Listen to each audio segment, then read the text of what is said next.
We are talking Summoning the Spirit, which is directed by John Garcia, who also co-wrote the movie. And with a name like that, you'll be forgiven for thinking this is some type of haunting or ghost movie, but it is in fact a Bigfoot Sasquatch movie. So the story focuses on a couple as they purchase a kind of out-of-the-way country home with the hope of moving there, getting away from the city. The husband wants to kind of write a book. The woman wants to, she's kind of pregnant at the time of moving, raise her baby out in the kind of the country and have basically a quiet and secluded life. Now they happen to move somewhat nearby this kind of, which is best described as a hippie commune, which everyone seems to be kind of happy and at one with nature.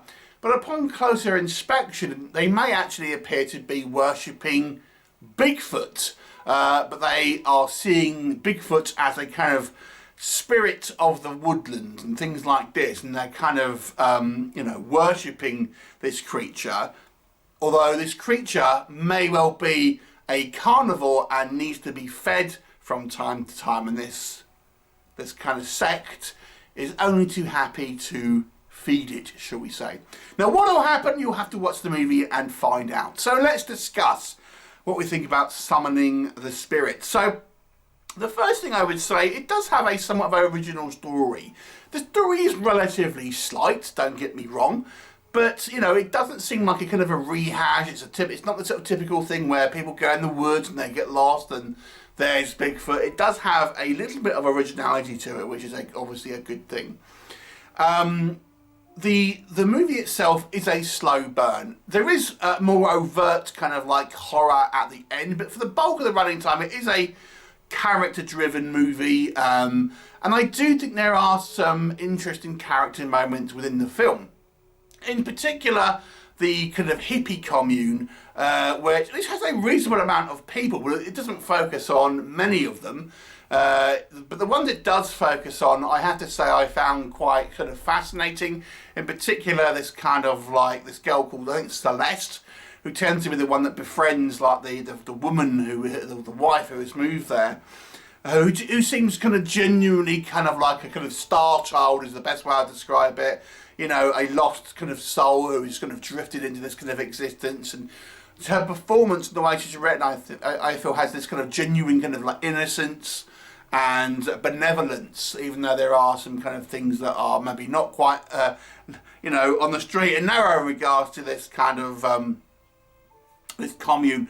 And to a slightly lesser degree, it's two kind of leaders, this kind of Hispanic guy who's like the main sort of leader, and there's like this older woman. I think I had to do some interesting work with the character moments that they're given.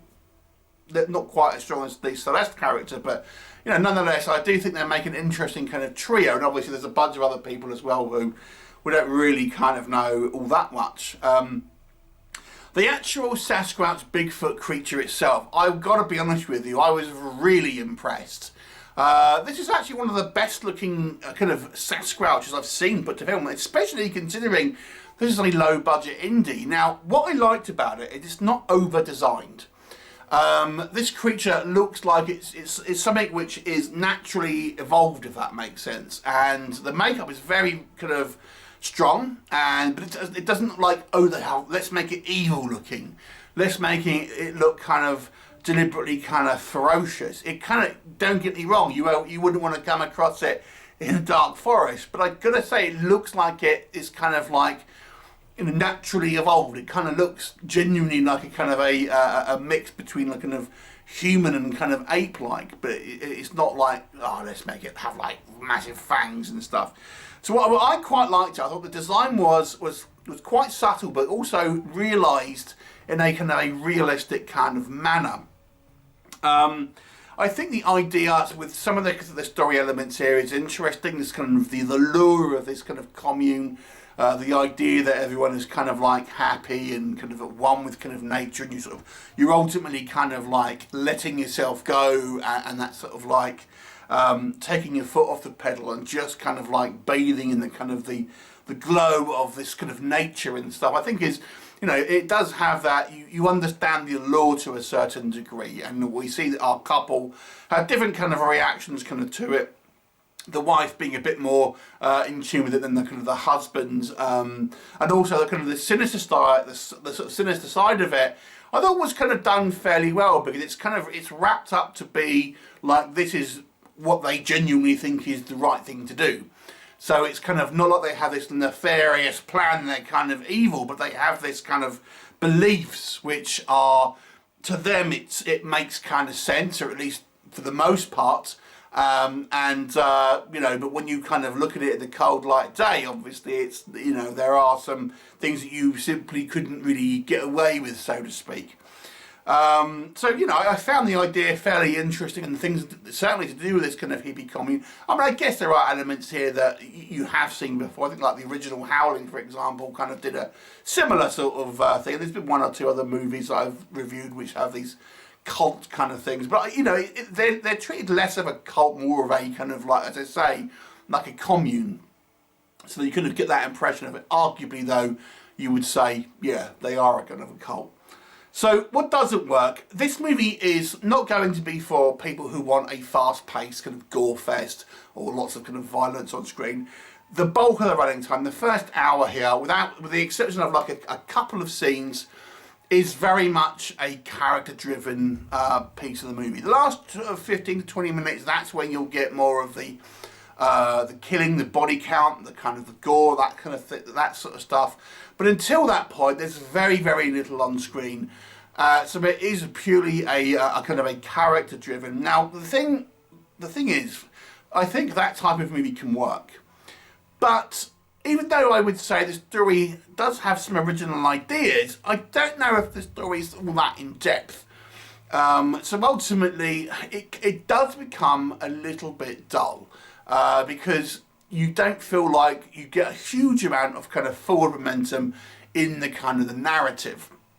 I have to say as well, although I quite enjoyed some of the characters, there's also the flip side of that. I think our couple, who are our kind of point of view characters, are a shade unlikable, and you struggle, I think, to really empathise, especially with that kind of the husband. And I think some of that is down to the writing, some of it is down to the performance. And then we have our hippie commune. As I say, we get a relatively large amount of people there, but only really kind of a handful of them get any type of development. And we do have a couple of instances where things happen within this commune. There's, for example, there's a woman here who's having, one of the kind of the commune members who's having sort of second thoughts about it. She's kind of like decided she wants to get out, and there's a sort of a couple of things devoted to that. But we really don't know anything about her, because she's been given no kind of context up until that kind of point. So again, it's one of these films where it's not a lot happens and it's very slow, but then they've also missed a couple of beats, I think, what they could have done in the actual kind of the length of the film.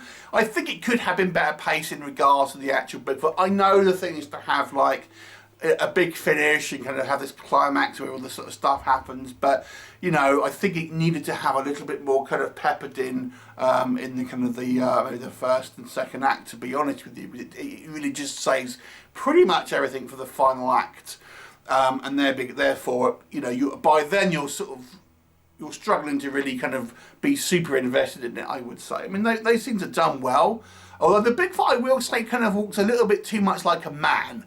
You know, it looks good. The costume looks great, and I think it's one of the best kind of Bigfoots I've seen on screen, I have to be honest. But the guy who's in the suit is walking around like just a guy, and I think it would have been better to maybe make it a little bit more kind of animalistic, to be honest with you. I get that's maybe that was a choice that it went specifically for, but it kind of looks too much like a human walk where it's moving around and things like that. So overall, you know, there's some good ideas here, and there are some things that are executed well. But I think overall as a story, it doesn't really have a huge amount to kind of get your teeth sunk into. If you're a Bigfoot enthusiast, I would suggest you maybe check this movie out, because I think it's different enough to warrant a look. But for more sort of casual goers, I think the slow pace and real lack of narrative, to be honest with you, may put sort of people off. But it's You know, it's a movie I would say is kind of like okay for some and not so much for others in some way. So I will give it a 5 out of 10. I don't think it's a particularly interesting film, but what it does do right, I think I have to give it credit for. So I certainly can't say it's less than an average film. So 5 out of 10, have you seen it? What did you think of it? Leave me a comment and I'll look forward to you next time. Bye for now.